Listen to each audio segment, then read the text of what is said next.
Joburg can't keep up. The demand is more than the supply.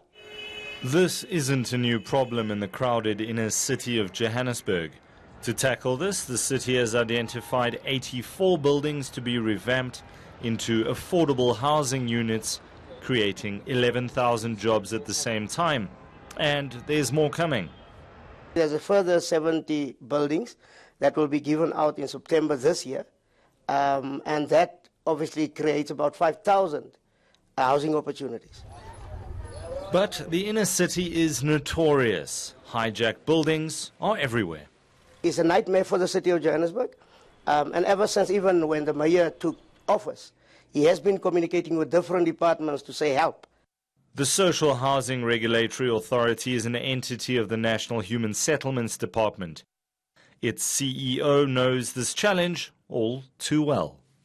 It's easy to take a piece of vacant land, have a township approved, build a new block. There's nobody occupying the land. In early July, Human Settlements Minister Lindiwe Sisulu said hijacked buildings are on the department's radar, as is any state-owned entity's vacant land or building that can be converted into affordable housing. But what's affordable is the question.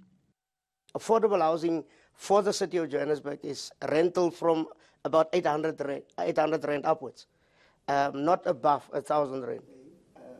The city plans to revamp 500 buildings over the next 5 years by inviting the private sector to lease the assets and run them. 30% of the housing units have to be free RDPs. Rent for other units increases on a sliding scale depending on your salary.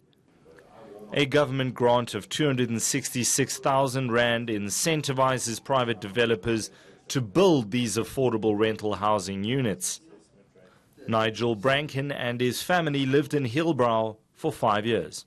How do you increase profits? You increase profits by increasing rentals and reducing maintenance, and that's what has led to the problem that we currently have. Brankin himself was paying almost 7,000 rand a month for a 2-bedroom flat back in 2017. The landlords in the inner city pretty much operate in an incredibly exploitative way. Government's total budget for housing nationally is 34 billion rand. Only 2% of that will be spent on affordable rental housing like what is planned in the inner city. But the backlog is 15%. Yes, the inner city is going to change, but the change might look good from the outside, but it's going to come at the cost of the suffering of ordinary people who live in Hillbrow, who are going to be kicked out and then come back and have to pay higher rentals and not be able to occupy the same space they occupied before. Michael Appel, Johannesburg.